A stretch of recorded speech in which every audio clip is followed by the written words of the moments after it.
After seeing Joel Embiid in the crowd to watch Bryce Harper win the game at the very end, of course, a walk-off, we had to figure we needed to discuss a little bit about Captain America and his offseason. The gold medal winner himself. And how we're going to look at him maybe differently for the upcoming 24-25 campaign. Welcome to the PHLY Sixers podcast alongside Kyle Neubeck, Brianna producing, all of you in the chat. I'm Devon Givens.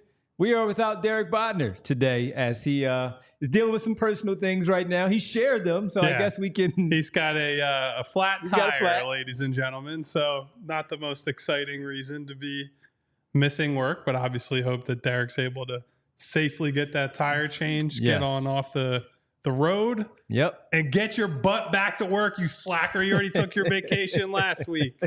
And as I'm he just said, kidding, buddy. As he said, those damn potholes. So we can all understand that. We can all feel for him with that. So we hope that he's cool. We just spoke to him, so he's all good. Made sure that he was straight. We got you covered. We have you with us as well, along with Bree here with the family at Roku. Also, as we hang out with you to discuss some Sixers stuff, we have a few other things that we'll get to later on. But we got to start off with, again, Captain America and Joel Embiid and what his summer has been. It was good to see him the other day because we haven't seen him since they celebrated and winning in Paris, taking the gold for Team USA. We haven't seen much of him. And although we got a little bit of a glimpse of him just sitting down, number one, I like the fact that he was in the crowd, right? We've seen him do it before, but a lot of the athletes like to sit in the box or sit in the suite and away from all the attention.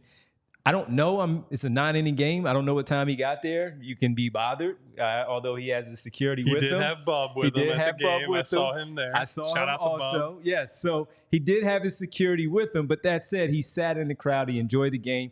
Looked like he was filming the whole game, waiting for it to try to bust open so he can have it. He's just like everyone else, just like everybody else. Spending too much time on his phone. Absolutely. But even from him just sitting there, Kyle, he looked like he was in decent enough shape from us just sitting there, seeing him from the waist up for what you can see for Joel Embiid. And as we talk so much about his Olympic experience, him bringing that back to the 76ers and being ready and rearing to go once things started in October when training camp got underway. So we wanted to talk about, does he have to, based on a conversation everybody was having in the Discord, that's why you need to sign up and become a diehard member. Yes. So you can get involved in this. You can influence what we're going to talk about on the show. Can. Look at that. Hey, open family discussion. We can have it here on the show. So if you don't mind, since you saw it in the Discord and having a part of it in the Discord, the conversation, just simply what the conversation was, how it got started, and how we're going to get into it here today. Well, so this actually might be a topic for another show. There was a suggestion that we could do a show on each player on the team's most frustrating, whether it's habit, lack of skill, whatever, their attribute, which I thought was interesting, right? That is interesting. Last year we would have said DeAnthony Melton finishing at the rim, which is, and the ability to stay healthy last year, but it's mostly the ability to finish at the rim. It's just like one of those things. You see DeAnthony shoot, great. You see him defend, great. He's able to do a bunch of different things.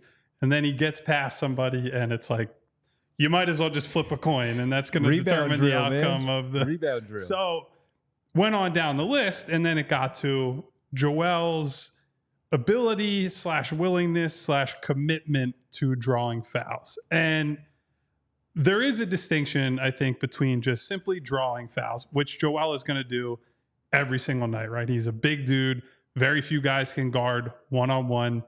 Naturally, he's going to draw a lot of fouls. But I think over the last probably 2-3 years, as he has risen from all-star, but not that guy yet, quote unquote, to yearly MVP guy, some of that has come with he has tried to manufacture free throws more. And I think that's been a big part of his regular season success.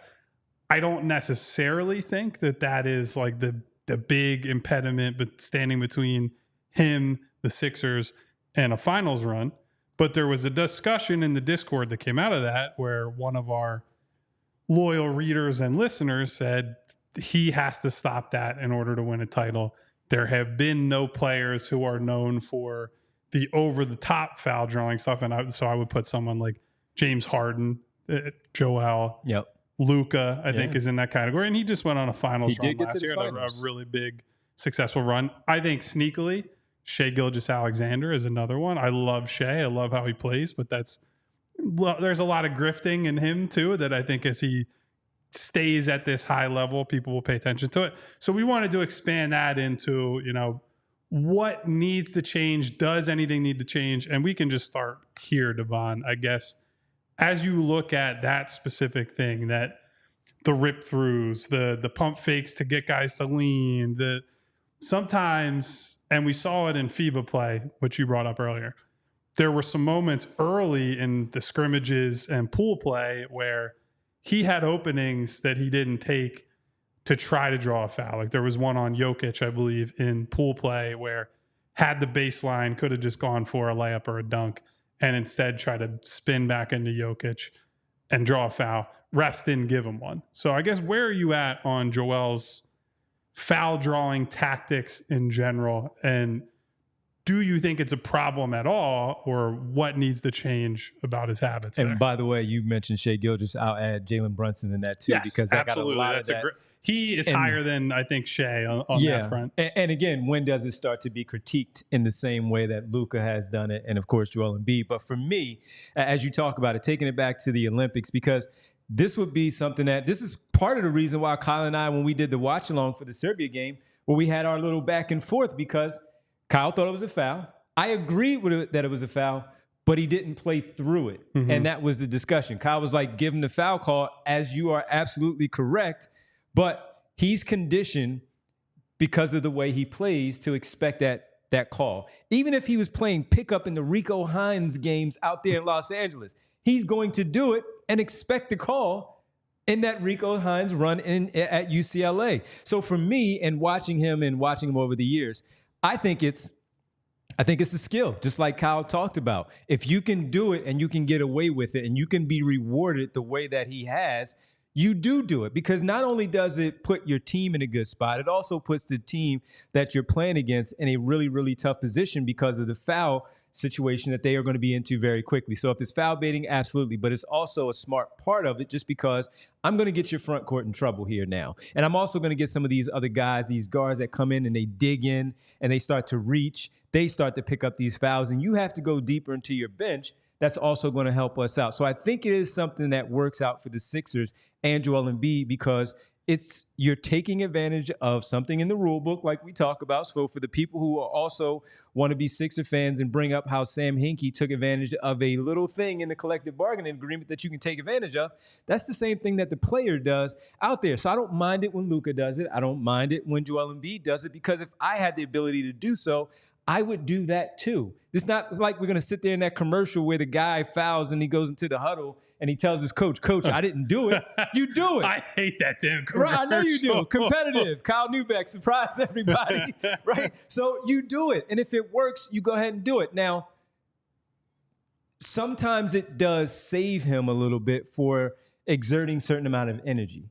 The bad part in turn is, are you going to have guys, which we know this is part of the argument, are you going to have teammates just standing around because of it happening? When Paul George, and I'll bring it up again probably for the second time this week, when Paul George at his introductory press conference brought up, speaking to Nick Nurse, we don't want to have Joel isolated at the top of the key all the time doing the stuff that he does. It works, but you know what? It doesn't have to be that part of the game so much because of what he is so good at doing. So when I get frustrated and hearing people talk about it, it takes away from them giving him credit of the skill in general. Not that skill, the rest of the skill that he has, of the Euro step, the 15-footer that's a layup to me based on his shooting percentage from that 15, 17 area where he just knocks down that jump shot so easily. And all the other good things that he does offensively, it just takes away from everybody recognizing his greatness, because he is a great player and people should talk about him as such. And we shouldn't have these arguments about he and Nikola Jokic, who's better, who's not,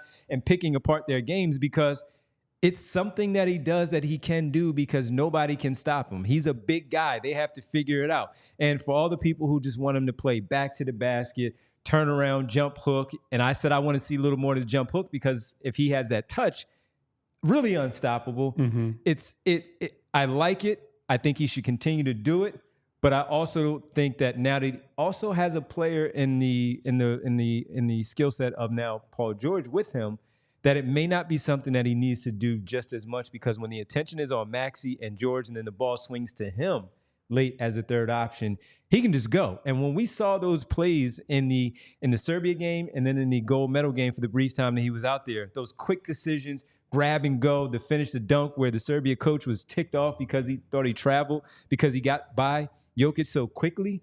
Those are the types of things that we saw that makes us have this conversation here, though, of saying, I want to see a little more of that too, because that's the easier way for you to get your points, get things going, get everybody else in the flow. And that double team is always going to come. That third player is always going to be there, that defender to come over and help. And it's just going to make things so much easier for everybody else. So again, I like the fact that he does it because it is a skill that everybody is good enough at doing. I mean, everybody's not as good at doing it. And why not take advantage of it as long as it's not a detriment to the rest of the team throughout? So here's what I mostly agree with you. The problem I think you run into is that it is mostly advantageous with the way the league officiates the regular season. Mm-hmm. And he has not properly adjusted to how it's officiated in the playoffs. And I think it's part of why. It's not the whole reason why, right? Sure. We could go through all the injuries, the surrounding personnel, the two-way burden he's had to carry, whatever you want to say for the playoff struggles. I do think part of it is just that he doesn't respond quickly enough to, okay, they're not giving me that call, whether that's just tonight or whether that's for an entire series. There is not a purposeful enough change in how he's playing. I think that's an indictment of him, mostly because it's not that this is the only way he can succeed, right? If Joel had to get to the free throw line and that was basically his only skill, I'm going to score at the free throw line, I have to bully people and that's it, then I would understand this. But because he has the mid-range game, the mid-post, he can step out and hit threes. He has become a capable pick-and-roll guy. He can pick and roll and pick and pop, for that matter. He's a dribble handoff weapon, right? Like, that's where he's most comfortable. We've seen him in Tyrese Maxey, to say nothing of him with Seth Curry, him with JJ Redick, like all the offensive success that comes out of those actions. Like, there are so many things you can do with Joel, and that Joel can use, whether it's him scoring or someone else, that you don't have to keep going back to that well where I'm going to jab step this guy 8 times and try to get him to reach and use a rip through that, frankly, they don't really call anymore. They're not actually supposed to call it based on what the points of emphasis are. And then some of the other stuff around the basket, right? Like, just go up with power, right? Force somebody who in most cases is smaller than you, whether that's height, whether that's weight, force them to either make the play or take the foul. Like, it will happen naturally.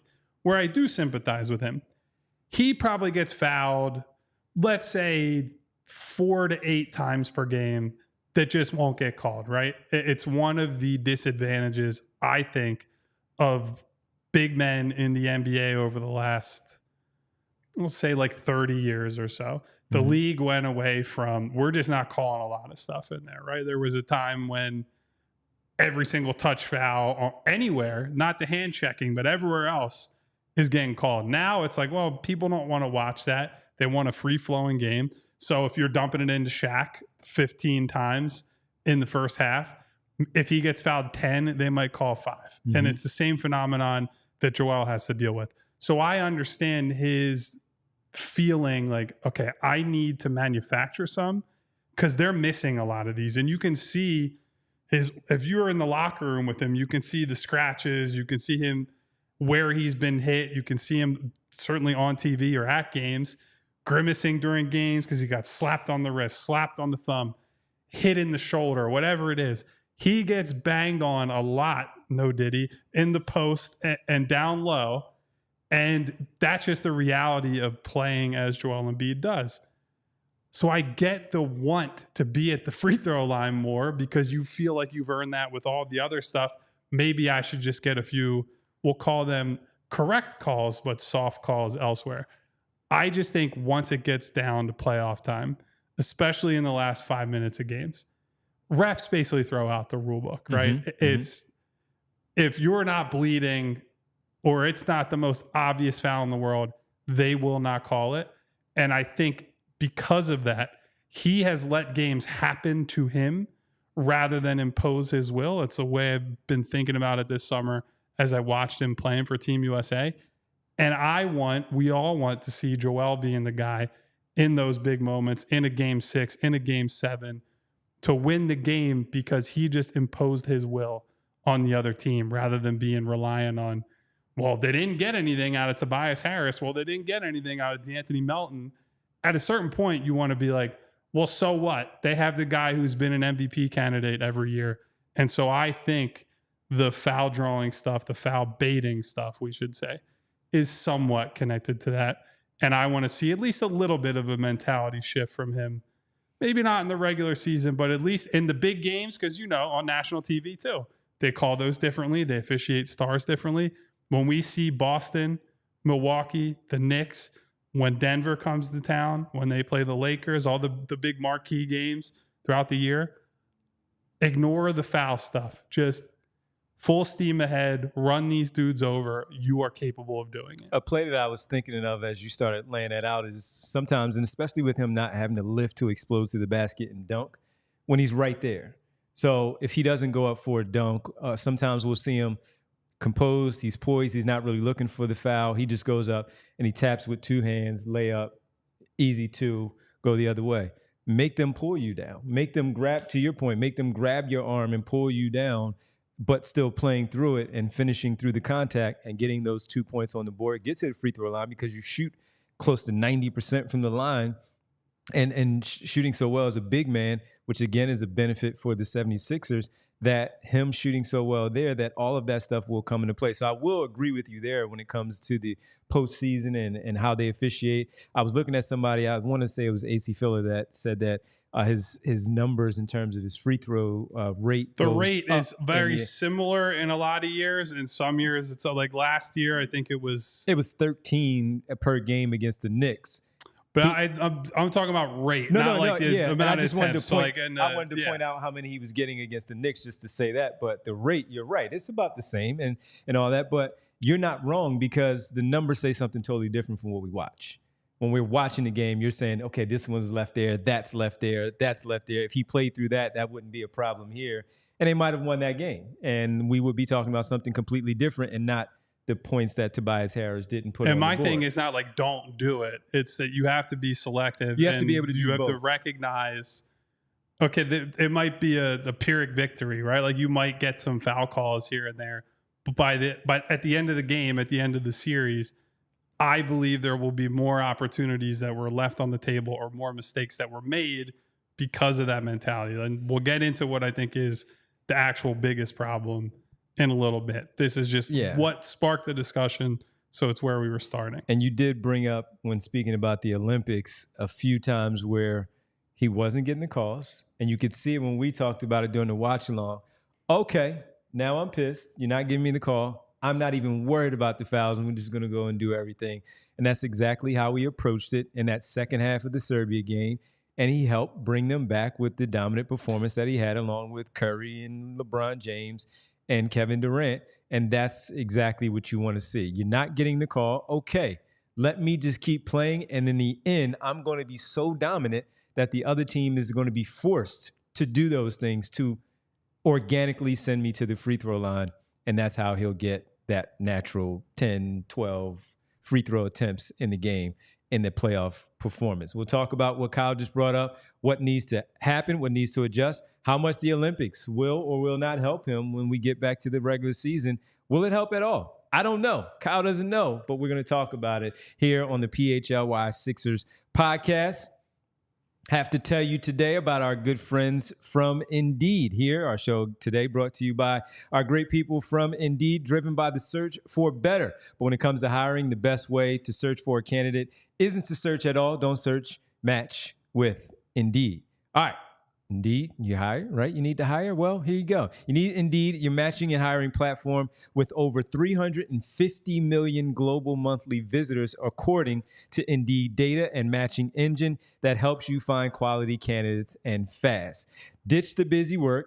Use Indeed for scheduling, screening, and messaging so you can connect with your candidates much faster. And Indeed doesn't just help you hire faster. 93% of employers agree Indeed delivers the highest quality matches compared to other job sites, according to a recent Indeed survey. I don't know if that's what happens when they go through and picking their 53-man roster in the NFL, like the Eagles just chopped down their roster to get ready for the regular season.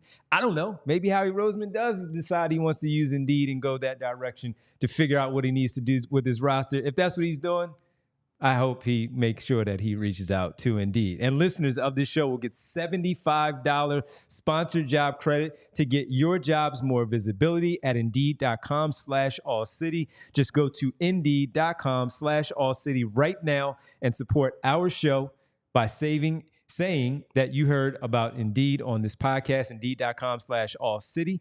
Terms and conditions apply. Need to hire? You need Indeed. Well, guys, if we're talking about work, Labor Day weekend coming up, right? A lot of people are going to be resting on their laurels, going to the beach, whatever it might be. Maybe you got some work to do around the house this weekend. Maybe this is the time, the final time of summer, the last big weekend of summer. You have a big project to do. Ace Hardware Home Services can help you out. Whenever we are getting ready for the next job, Ace Hardware remembers what to bring. They bring experience. They are local plumbers and techs that handle everything from repairs and seasonal maintenance to installations and upgrades. So we've talked about the seasonal type of stuff on the show. HVAC has been big. Air conditioning, you got to keep your house cool during the summer. But as we transition into fall, as we get closer to winter, you got to worry about your heating. So make sure you're doing that maintenance. Ace Hardware can always help you out. They bring the understanding to get the job done. They listen to your goals. And if the job isn't completed until you are satisfied, they always bring help to your home so you can spend more of your time on the projects that really matter. So visit Ace Hardware Home Services online at www.acehardwarehomeservices.com to get you started on your next project. And I bet you I will probably, if I'm not at the beach this weekend, be working on some type of home project myself. So I might have to give Ace Hardware Home Services a call. Absolutely. All right. Appreciate that. And as we start this one off, we hope that there's no brick building by any, with Ace, do all that, no brick building by any Sixers when we get the season started. We want to see some pretty good basketball play so we can get to those close to 55 wins that we discussed in the regular season, a deep playoff run to do their thing. And if they do that, part of it might be because of Joel Embiid adjusting to what maybe Kyle wants to see a little differently from the big fella out there on the offensive end. What would that possibly be? Well, so I think the thing that I think has actually been one of the problems for him in the playoffs, if we're being transparent about it, health is the biggest problem. Always. Right? Like that's where you would start. But we all come into this knowing if Joel's not fully healthy, you might as well just stick a fork in the season. Like he will give it a game effort. We saw in the first round against the Knicks, had half his face paralyzed and a knee that wasn't fully functioning, and he's dropping 33 a game, 10 rebounds, whatever. So like the talent is clearly there to get it done, and the want to is clearly there. My biggest beef with Joel in the playoffs is the turnovers and the situational awareness. And I think it often gets like people will pay attention to if it happens in the fourth quarter. Right? If it's last 5 minutes of the game, he has a bad turnover, he has a missed shot. I actually think over the years, a lot of their missed opportunities, whether they've been in individual games or in series, have come earlier in games where Joel's always been a fast starter, right? First halves, he's been great his whole career. He's always been a guy who he can give you 20 in the first quarter fairly easily. Set the tone. I can't say it's like clockwork, but he scores 20 in the first quarter much more reliably than basically any other guy in the league over the last 5 years or so. So the Sixers have been a hot start team for a long time. Often in the second and third quarters, they give most, if not all of it back. And while some of that is just like NBA is a game of runs, I think he and the team by extension have lacked that step on your neck killer mentality that they've needed. And so you see, I can't remember which game of the Knicks series it was. I want to say it was game 4. He had a good game individually, But in the third quarter, he had 2 or 3 turnovers in a quick stretch that turned the game from, hey, it looks like they're about to pull away and win this game, and we're going back to the Garden. They were series tied 2-2. Double digits. And yep, you're right. And that ended up turning into they didn't pull away. The Knicks hung around, and the Knicks were able to go up 3-1. And that was, look, they could have won the series after that. They were in game 6. They won game 5 at MSG, and they should have won game 2 if not for some officiating shenanigans. But I think those are the moments where his mental sharpness has to be better. His reads of double teams have to be better. I do think some of this will be improved by simply having Paul George there, because when you have to leave Paul George alone, that's a much different decision than when you have to leave Tobias Harris alone. Like, a lot of teams just said, okay, Tobias, you can stand in the corner or stand in the dunker spot and do whatever. We don't care. We'll just flood Joel with bodies, and we don't care how many times we have to do it. That's our plan for a possession. So I do think that will help. But some of this, again, is going to be dependent on Joel recognizing this, continuing to grow his reads from the middle of the floor, which I think we agree have gotten better. Some of it's on Nick Nurse to keep that movement around him, the cutting we saw from Kelly Oubre. I want to see it from Caleb Martin. I want to see it from, Yabusele out of the dunker spot. We want to see it from KJ, from Ricky. All these athletes they now have in the rotation, for them to not just be static and stationary so that teams can continually help off of them and dare them to shoot. So some of it's the ecosystem. Some of it is just Joel having to be locked in at a consistent level on both ends in a way that he hasn't been. And some of it is, I don't think he could be, right? Because of the health, because of the fatigue from coming off of long layoffs and whatnot. But I don't give him a complete pass on that. And I want to see the turnovers cut down a little bit. I think if we're going back to, by the numbers, his turnover percentage is higher in the playoffs. It's not much higher. I think it's like 1%. But when you consider you're comparing 13 versus 14%, that's a pretty big jump. And that's against teams in the playoffs that are much more equipped to take advantage of you once they turn you over and get out in transition. So that's kind of where my brain is at. And I don't disagree with that. I mean, generally when we talk about something like this, there may be little things that we lean more one way versus the other. When we are looking at Joel Embiid for now going on to year 9 playing on the floor with this team, that, yeah, man, I mean, those are the things that we always talk about. The turnovers and the bad spots, and just making sure that he plays through that stuff. And when you also talk, it made me think about, what was that stretch? I was trying to look it up while you were talking. Was it December or January where he was continually coming out of the game in the third quarter? That was December. That was December. And I bring that up to your point of that Knicks game, closing games out. It's the regular season. I know it's Charlotte, it's Detroit. It's name a team that they should be pounding in December and putting their foot on the gas against them, like you mentioned. That's the type of stuff that you want to see. Although it is December, you also want to see that in May when it's playoff time, and you want to put this team away when you know it's the playoffs the way that it is, that you have to put the foot on the gas. You have to put them in the ground that way where you leave no doubt of, oh, this is about to get out of hand, and they're not going to be able to respond. Even if they do come back and make a run, because basketball is a game of runs, they're going to be able to answer this because they've created so much of a distance from them with the separation in terms of the point total of where they are, that they're going to be in a decent enough shape. So that's exactly what you want to see from him as the leader, and adding Paul George, having Tyrese Maxey do what he does, and we've seen that now in the postseason multiple times, and having other players potentially around him that can help out in that role. You just want to see him show that leadership. It may not be vocally the way that we see so many other stars in this league. It's just going to be by the way that he plays and leading the team in that particular game, in that particular series, to make sure that they lock in a series victory and put somebody away in 6 games the way that they're supposed to, the way that Kyle just laid it out. So I agree with you 100% that that's absolutely what he needs to do. Just focus on the turnovers being, we see it too many times where we're like, Joel, what are you doing? Yeah. You've seen this team for now 24 minutes. You see how they're throwing the double team at you. Why are you getting cute with the basketball here? Why are you trying to dribble through traffic? Why are you bringing the ball up in transition on this particular play when we all see it and it calls for something totally different?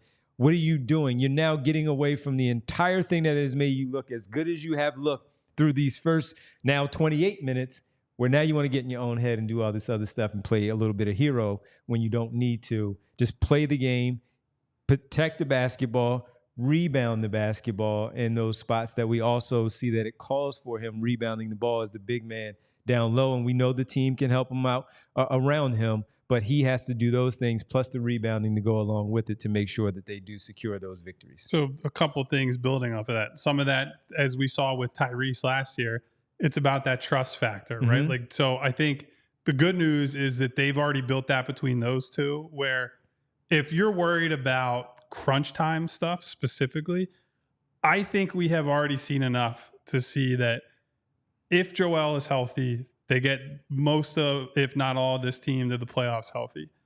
I don't think Joel is wired in a way that they're just going to live and die with him on offense, right? I think he is smart enough and unselfish enough to recognize Tyrese has it going. Give him the damn ball. I will set screens. We'll run DHOs. We'll run pick and rolls to get him open. Like, it is not a situation where we see or hear like the ego from Joel, like, hey, go away, little guy. Like, this is my team. There isn't that. I think he has that feeling of shared ownership with Tyrese. I think that's really important. I think we'll see what happens with Paul and, you know, how he gels with them. But I think setting the foundation in that way helps that, right? So, like, if Joel is off the pace, if Joel is being sloppy, if Tyrese goes to him and is like, what the heck's wrong with you? It's my time now. Give me the ball. I think Joel is receptive to that. So I think that's important. The other thing, and we talked about this during the Olympics to some extent, or the Team USA stint to some extent, some of this is about fatigue and conditioning, right? And it's not, I say that knowing that's a very loaded discussion, right? Like, I fall somewhere in the middle of this, of the debate that is going on about that. I don't think he's like out of shape, and I don't think it's like an intentional thing. Certainly in the playoffs, it's been mostly he's coming back after not playing for 2 months, 3 months. It's hard to be in playoff level shape when that is the case. Some of it is also, again, that trust factor, being like, hey, Tyrese, you can run the show and you can run more of the offense in quarters 2 and 3 or in quarters 1 and 2, whenever it is, so that he has more to give on both ends of the floor in the fourth quarter. And that's really the key, right? Because there is a version of Joel that in a game 6, game 7, maybe he scores 15 to 20 points. He still could be the best player on the floor because he is that at his best on defense. He is a transformative defender. And when he has committed all his might, his physicality, his length, all that to defense, we've seen it. That Toronto series in 2019, he was terrible offensively. He had games where obviously he was battling illness and other things. He couldn't hit water from a boat for most of that series. And his plus minus was astronomical because he was an incredible defender and locked down that paint for most of the series, to the point that he's guarding Pascal Siakam. He's also protecting the rim. Kawhi Leonard had to make like 8,000 mid-range jumpers, and incredible series by Kawhi. Of course. But that's what it took to win that series, even with Joel playing that poorly, even with the Sixers basically having 6 playable guys, one of whom was the point guard who was no longer playing point guard. So I don't expect him to be 2019 Joel on defense. I think with the knee injuries and whatnot, he probably can't get there. What I do expect from him is to have something in the tank for fourth quarter. So whether that's, hey, we need a fastball on offense, we need you to go and score 14 points, or we need you on the other end to protect the rim as hard and as well as you ever have, and to get every rebound that is even close to you. He has to have something for the end of games. That, to me, will be the defining factor of this team, other than just the simple, are they healthy enough at the end of the year? I have to ask you something on the Paul George, Tyrese Maxey piece. More Tyrese Maxey, especially in the New York Knicks series, and how that might carry over to this season, since you brought it up. We'll do that when we get back here on the PHLY Sixers podcast. Well, guys, you will have some stressful moments in the season ahead. I would almost guarantee that. Maybe not in the regular season, right? That's the good news about the Sixers, right? Everyone's so focused on the playoffs that, hey, they struggle in the regular season. Just flip on some Phillies during Red October. Watch the Eagles. I got an Eagles shirt on today. But once we get down end of the season, into the playoffs, there will be a lot of long nights, stressful nights. You need to choose chill along with us and then reach for an ice cold Coors Light, because there is always a better way and a chiller way. With Coors Light, you know you're getting an ice cold beer when the mountains turn blue on the bottles and cans, right as they hit that perfect temperature. It is always such a beautiful sight and a unique feature of those Coors Light bottles and cans to look in your fridge, look in your cooler if you're at the beach. I was talking with some people over the weekend about what is the ideal drink. Like, is it a drink on the beach? Is it a drink on your back deck? Is it a drink after a long day's labor outside? You're in the sun, mowing the lawn, whatever it is. We can argue that maybe on another day what your favorite scenario is. But Coors Light is always there for you at the end of a long and stressful day with some mountain cold refreshment. So when you choose to rise above it all, choose chill, choose Coors Light. Get Coors Light delivered straight to your door with Instacart by going to CoorsLight.com/PHLY basketball. Celebrate responsibly. Coors Brewing Company, Golden, Colorado. And as school is getting underway for a lot of students in the area, and you parents, you're getting your kids back into school, have to wake up a little bit earlier, right? Their new schedule, no longer waking up at 11 a.m. or noon because they don't have to.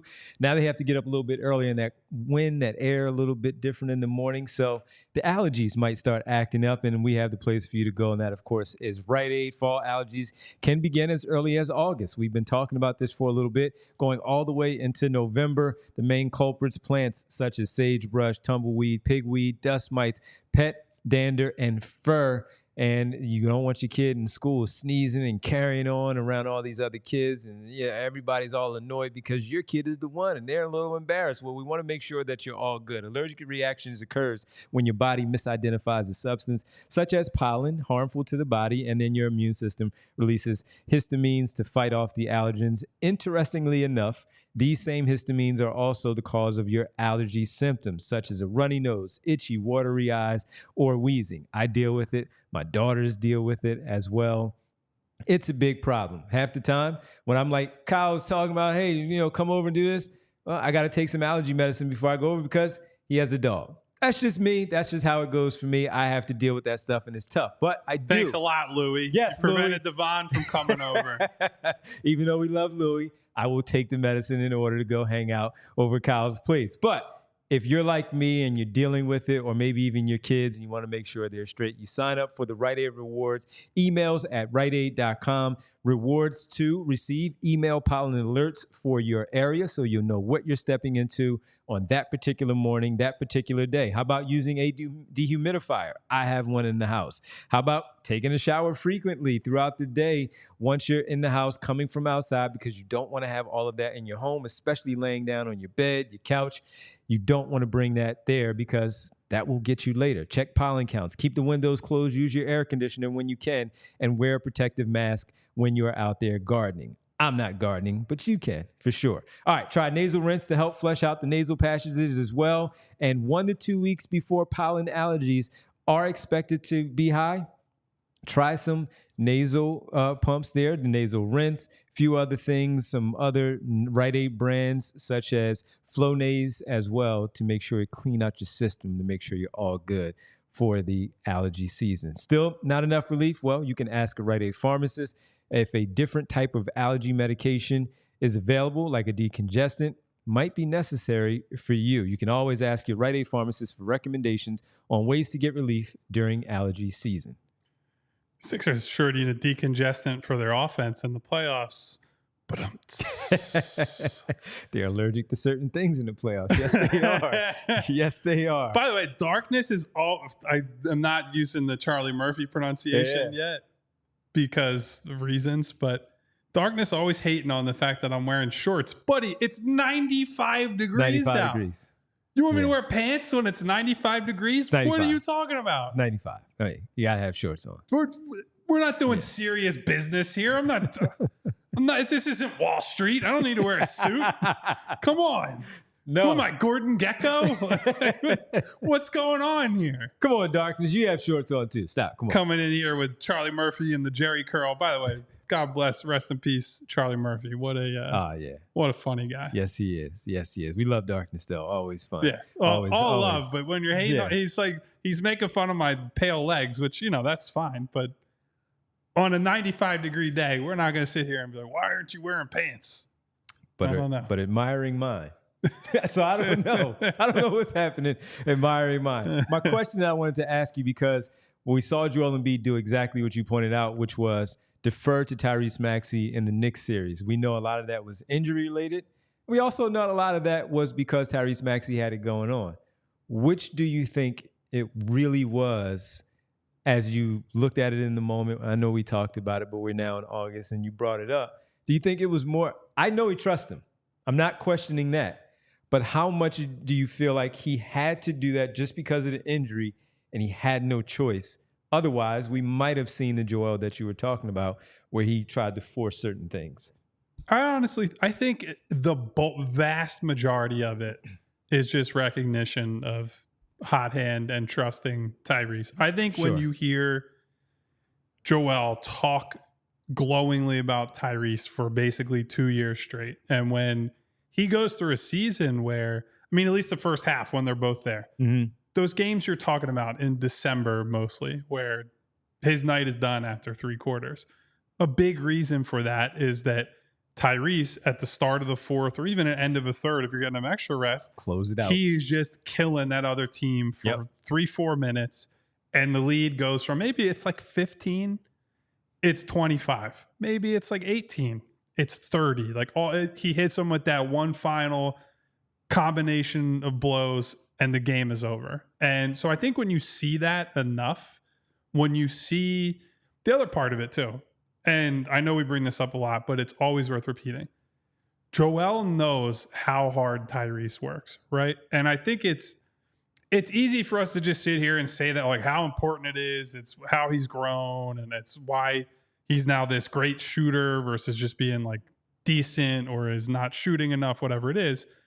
When you're Joel or you're any guy in that organization and you see Tyrese over and over and over again, first guy in, last guy out, first guy in, last guy out, performs in the playoffs as a rookie, despite basically not being in the rotation for half of that season.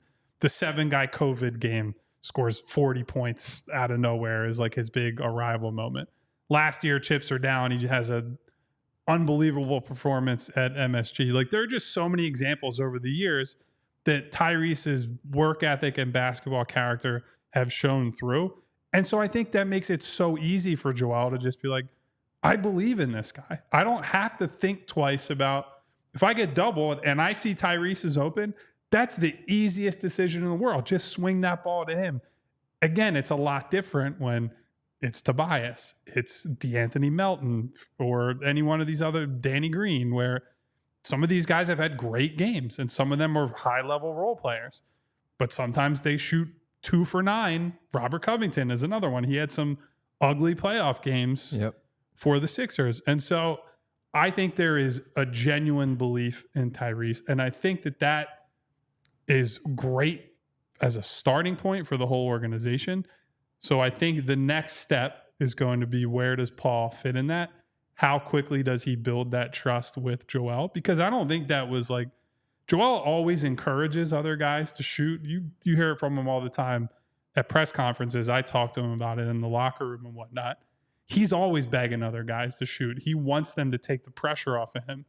I think it's different when it's, these are your big 3, right? And it's different when it's, this guy's getting the ball, 5 minutes left in the game, he's leading the offense. So that's something that Paul, I think, will have to earn. The good news is he's coming in with a hell of a resume, a complementary skill set, and I think the right mindset about, it's not Paul George's team, but it's also not any one guy's team. It's all 3 of us own this together.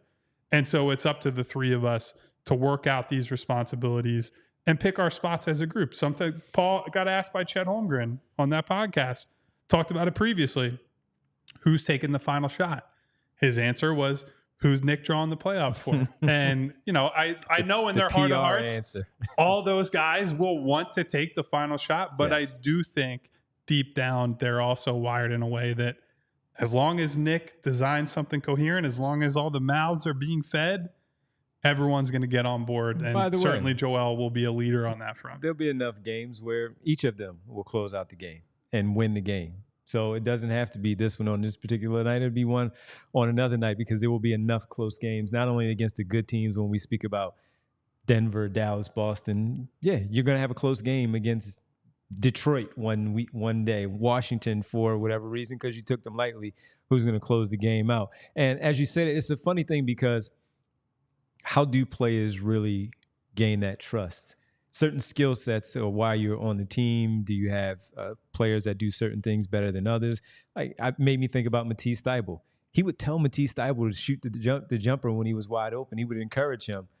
It wasn't his thing, but he's open, so shoot it. So to your point, when you do that as the leader of the team, hey, shoot the basketball. I'm not ticked off that you shot it.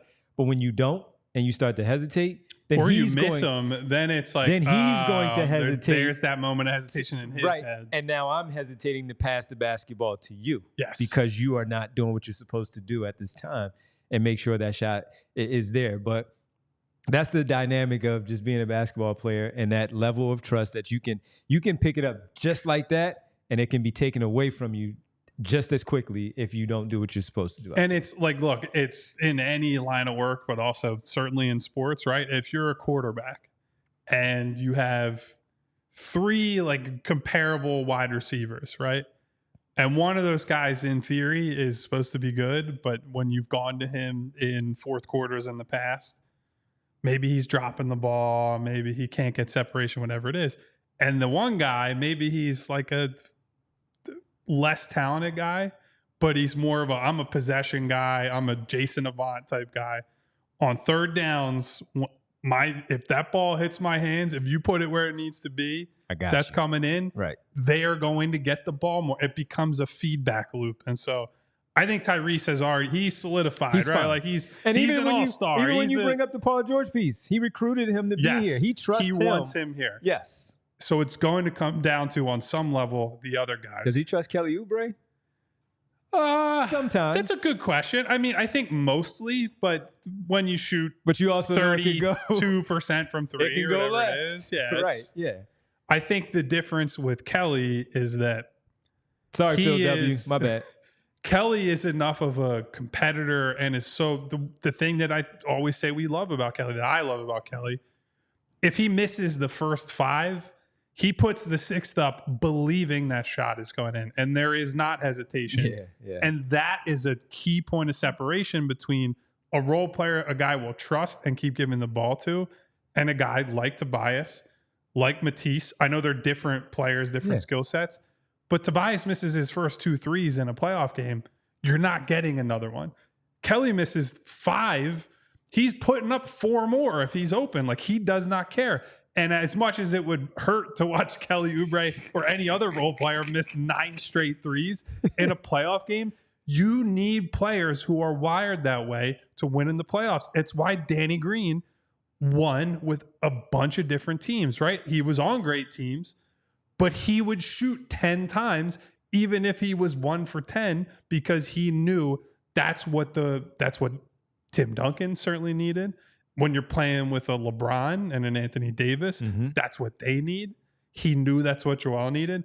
I admire guys like that. Sure. So it's just, yes, I think he trusts him on some level, but certainly not. Him and Caleb will be at a different tier than Paul George and Tyrese Maxey. I would say that. Absolutely. But I think that's the real. People always say, got that dog in them, all that. And I think people think of that mostly with offensive rebounding. They think about it with defense. And I think we saw that on defense with Kelly last year. Mm-hmm. It is just as much on offense. And I think even more so on offense, that mentality shines through, especially in the playoffs. Kelly Oubre is certainly one when we talk about that dog on him. He's fearless. For good or bad, however it helps your team out, he's fearless. And that putting up 5, missing them, and then put up 4 more, going to the rack, missing 2 dunks because he tried to punish somebody. Because you can't go, how many times? DeAnthony Melton, we brought him up a little bit earlier. It's a mystery of what's going to happen. At least when Kelly goes to the basket, you're like, all right, if he has a chance, he's going to try to flush this on the defender. And that's not he a doesn't bad do anything thing. halfway. And that in the play, we talked about it a million times last year. Strong and wrong. Be strong. If you're going to do something that has a chance of failure, full commit. And I think that's Kelly's best trait as a basketball player, full stop. And I think that's what allows someone like Joel or Tyrese or Paul to believe in him when times get tough. Absolutely. And we were talking about trust is because we started the show off just simply discussing, well, we see a different version of Joel Embiid offensively, even better version of Joel Embiid offensively, especially when it comes to the Sixers season. And there's always a lot there with him. That's why he's so special as a player. He is one that everybody talks about. Iverson used to always say, you're either going to love me or you're going to hate me. I think Joel is in that category now of there's like 50-50, boy. Yeah, he's in that category, and it's a wild thing. But the foul baiting part, we brought up Luka Doncic. People were bringing up in the chat. I saw AC Filler and a few others, Smy Guy bringing up some of the older ones of Kobe and Michael Jordan, Dwayne Wade winning 3 rings and being a foul baiter the way that he was.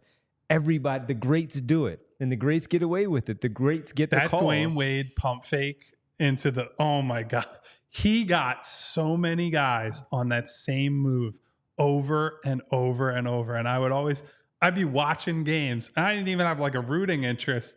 And I'm yelling like, stay down at the TV. And every time, it would be great defenders too. He's getting guarded by like all defense, all NBA type guys. Yes. And he does that. And it's not even like a real looking shot. I don't know how he got guys to, Jimmy Butler actually picked on that a little bit. But I'll give you 2 other ones that were great. Andre Miller. Yes. And Lou Williams. Lou Williams he was great he really was I feel like was one of the first guys to really capitalize on the 2-for-1. Mm-hmm. And he was ahead of his time on that front. Cause he came into the league, like 06, 07, somewhere in there. Around there. Yeah. Cause he was with Iverson and those guys. Yeah. So yeah. Yeah. Oh, actually, if he played with Iverson, it would have been even earlier. I don't know. 05, 06. I think you're 05, 06. You're right. Yeah. 06 was his first year in the 06, 07. Mm-hmm. So the very end of the Iverson days in Philly. But yeah, absolutely. Lou, great grifter and a pioneer in the 2-for-1. Yes, he was. Used to call that the Lou for one. Yeah, the Lou for one.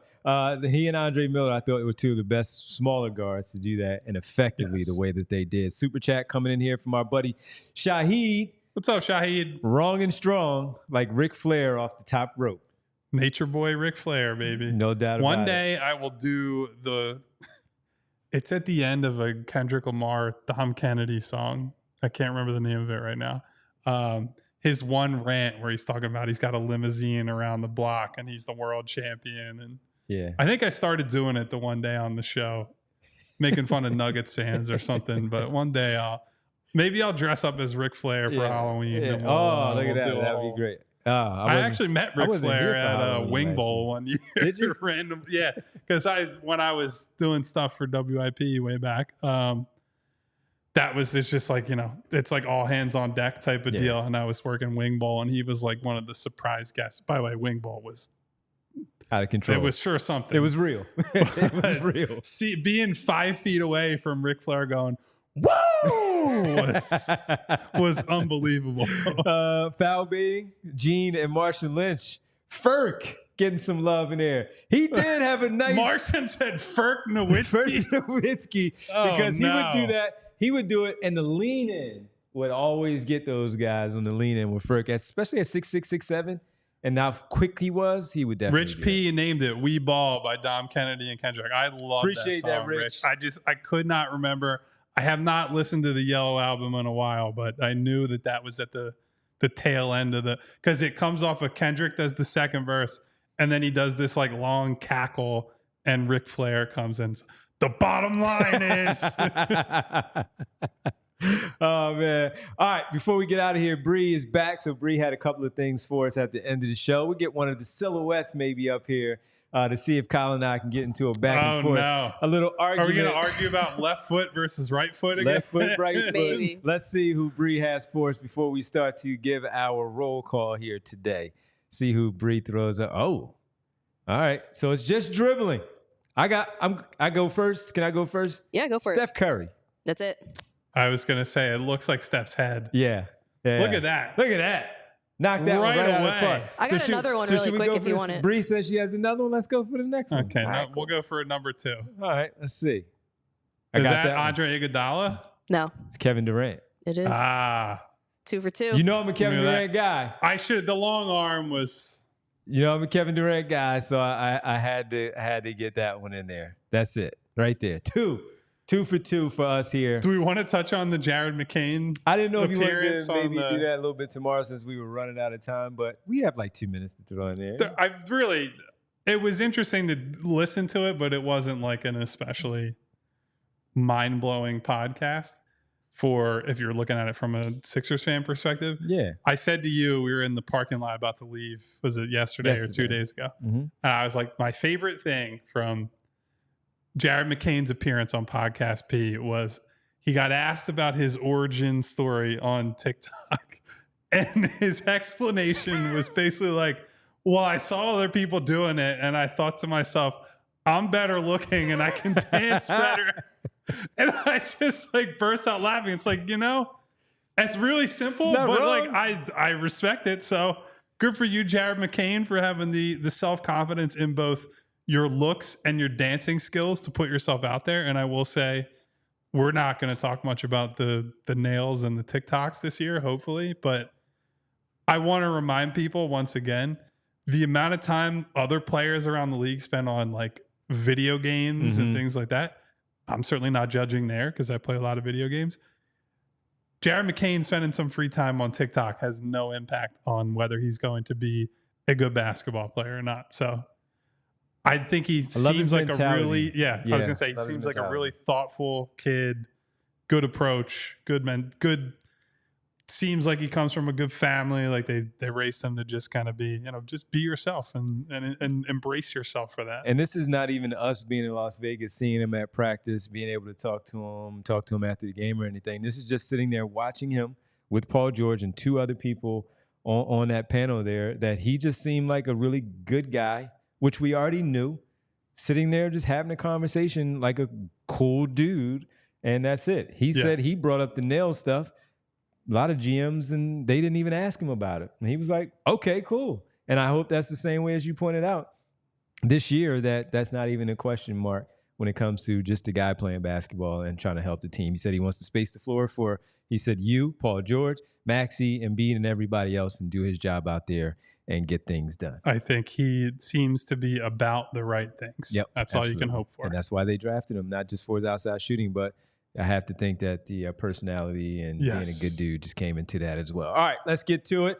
A lot of people thought I was a silhouette for Steph Curry. How about that? Look at that. Look at Devon Curry. Wish you had Steph Curry's money, I'm sure. Hey, yes, or the I jumper. do. Yes, I do. Hopefully both. Yes, I do. Roll call time. Thank you, everybody, for checking in today. We got Rick Moore, Spootzilla, Prophet One, Martian Lynch. What up, Martian? Derek says, get rich or die taxing.